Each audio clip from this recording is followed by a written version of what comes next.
What if Medicare stopped paying doctors for appointments and actually paid them for making you healthier? Now, this is what actually happened, and Medicare just launched the ACCESS program, and it stands for Advancing Chronic Care with Effective Scalable Solutions. Fancy, but it's a multi-billion-dollar 10-year program that might just change how chronic care is done in the US, especially for the elderly. Now, I don't think this is just any new policy. I think this is a new way to think about healthcare and what healthcare might look like in the future. So right now, healthcare works like this. You see a doctor, one patient, one clinician, one visit at a time, one code that you can bill. And the specialist usually examines you, they make a decision, they write a note, and they move on to the next patient. And today, getting access to a specialist is nearly impossible. And there are 75 million people just in the US who live in area without even primary care. And you just need 13,000 more physicians just to cover the primary care demands, let alone specialists. And again, it's not surprising because the training journey that a doctor has to go through to even get to where they are is insane. And just going through all of the training journeys, like step 1 USMLE, step 2, then residency, not a lot of people make it, and there aren't enough slots to take all of them in. So if you think about why there aren't enough specialists, well, that's your answer. So of course you have to wait months for that 1 30-minute appointment with a specialist. And again, you may not see them for years. But what if there was a way to flip this?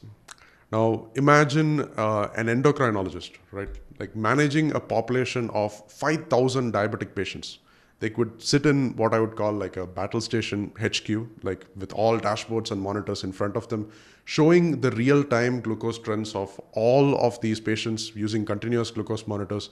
They look at their medication adherence patterns, they look at their HbA1c, and they look at the trajectory for the entire population. And at any time, this clinician might say, okay, pick all of the patients who don't adhere to medication. And they might just write a query that gets all of them.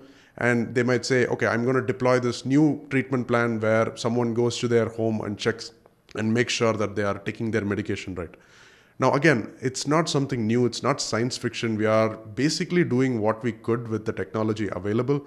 But it's possible for one clinician to now actually look at thousands or even millions of patients at the same time. And this is what I would like to call the algorithmic clinician. So they might write, for example, an algorithm that might say, if a patient's average glucose exceeds 180 for 5 consecutive days and they are on metformin alone, flag them for insulin initiation and route a nurse practitioner to this patient for further education.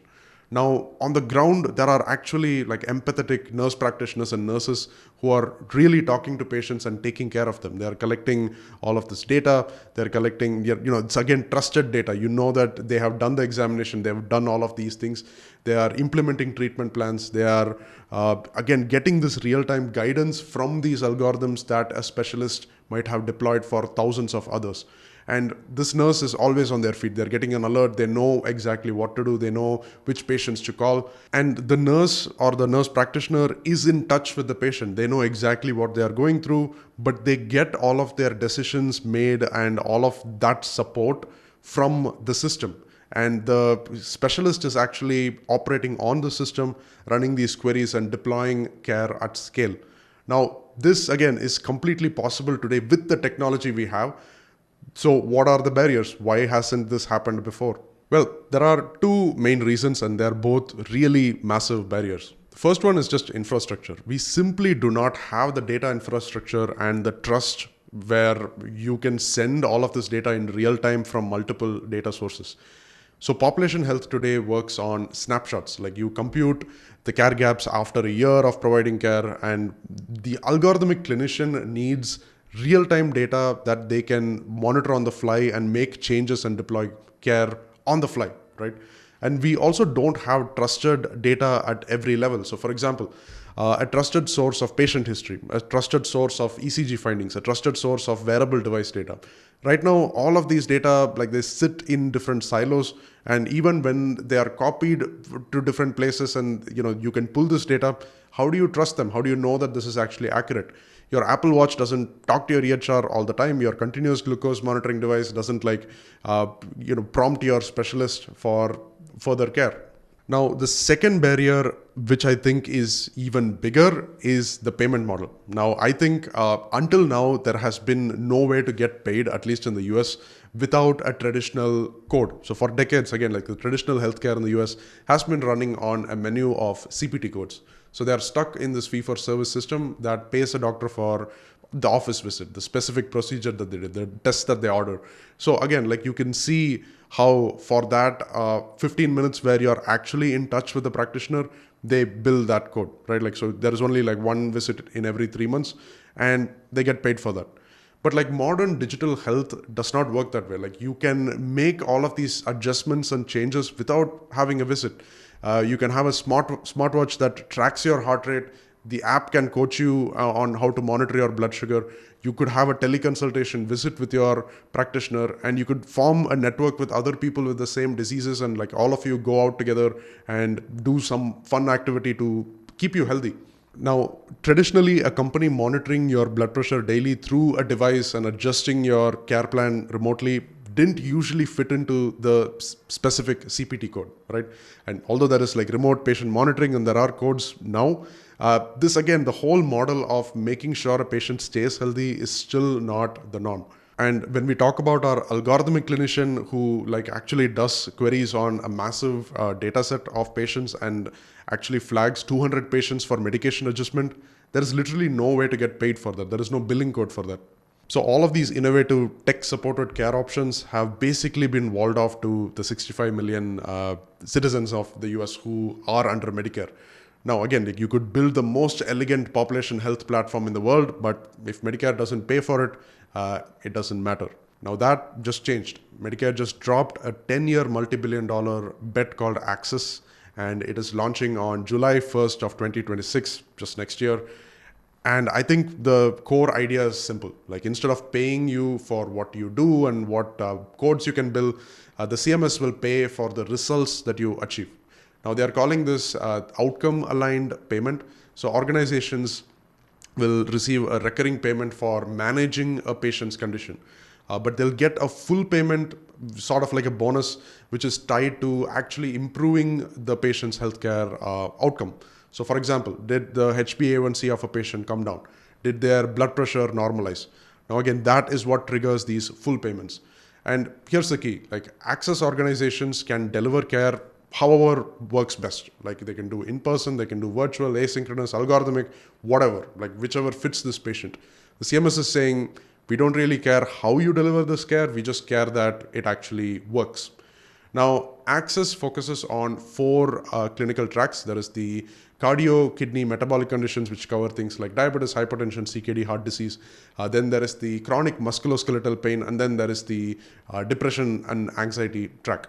Now, the patients for now sign up voluntarily. They keep all of their original Medicare rights. There's no scam going on here, but their primary doctor stays in the loop with the electronic updates and can even bill a co-management payment for like coordinating care. But they can opt in to this new program where their outcomes are tracked and someone can get paid a recurring fee. And then at the end, they can get paid a bonus if they do everything right. Now, there is the first time in history where there is a specific lane for getting paid for tech-enabled outcomes instead of like actually just doing something. Now, if you follow healthcare policy and you've been in the industry for long enough, you might be thinking like, wait, doesn't CMS already do this? Like, don't they already have programs that pay for quality? Well, you're right. So since the 2017, CMS has been running the MIPS, which is like the merit-based incentive payment system. And MIPS evaluates individual clinicians and organizations, and like they have 3 different tracks for these different quality measures. There is again, cost efficiency, promoting interoperability, improving outcomes, and so on.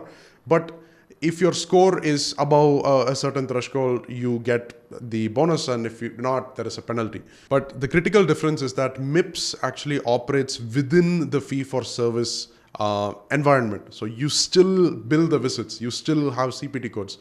MIPS just measures whether or not at the end you have a payment moving up or the payment going down. Now, ACCESS, on the other hand, operates outside of this fee-for-service landscape. It creates an entirely separate payment structure based just on outcomes. Like you don't bill for visits anymore. You get paid for results monthly, tied to whether the patient actually got healthy or not. Now, while MIPS asks, did you follow the quality checklist for your measurement period? And usually these are like basic checks. ACCESS actually asks, did the patient's condition actually improve over these 6 months? We don't care how you did it, but did that happen? Now, this is a fundamentally different question, and it unlocks a fundamentally like different model of care, one where you can bring in all of these new tech-enabled, algorithmic, population scale business models. And I think there has never been a better time, at least in the US, for tech companies who want to establish infrastructure in this new paradigm. So what's the catch? There is, of course, the concern that eventually all the hospitals and healthcare providers might start cherry picking the easier patients, and they may just like reject care for people who are a little bit more complex, and just to keep their whole population healthy, they might just pick the ones who are easier to control. Now, although the CMS determines the payment based on the overall share of the patients who meet their defined outcomes, it's something worth watching for. There will always be these outliers, and many people may not want to like even take them up. Now, secondly, the data movement and the data sharing has always been an issue. So again, ACCESS relies heavily on data sharing, and you need these APIs, you need all of the foundation before you can even make any of this work. Although we have regulation for against information blocking, we still have antitrust lawsuits against like big vendors like Epic for not sharing data. So there is a whole difference in like what is actually going on and what the government is regulating. Now, here's what I actually find exciting. Like for years, the vision of this algorithmic population scale care has been technically possible, but like it's economically not viable. You could build the platform, but you just won't get paid. Now, ACCESS changes that entirely, and it's rolling out next year. Now, I see a lot of companies building tech-enabled care for like years, but then they don't know how to really like make this work in a big way. Now, ACCESS just handed them their own payment lane, right? And the data infrastructure players, Zeus Health, Particle Health, Health Gorilla, Metriport, like everybody is racing towards getting the best out of this. So interoperability will be a big play here. And again, ACCESS only works if the data flows. Now, most clinicians today are only trained to deliver care for one patient at a time. It's like intuitive. You just look at the patient, you're like, okay, what can I do? But I think there will be a new field that emerges, one where you provide real-time quality care to a population, not a single patient, but thousands of patients. Your tool isn't a stethoscope, it's like a SQL query that you write, and your output is not like a progress note. It's a care plan that gets deployed to thousands of patients at the same time. Now, the future of care might be algorithmic, but again, like it's not automated. There is no AI doing this. There is just a clinician taking responsibility just at scale. So if you're a developer or a clinician or anyone building in healthcare and just like trying to understand how healthcare data flows, again, fhir isn't optional. Fhir, or fast healthcare interoperability resources, is the de facto way to share information today.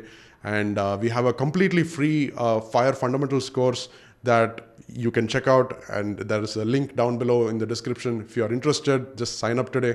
And thanks for watching, and just drop a comment. Like, what do you think the future of healthcare would look like with programs like ACCESS? Do you think it'll change a lot? Do you think like something else would happen? I'd like to know more from you. And thanks for watching. I'll see you in the next one.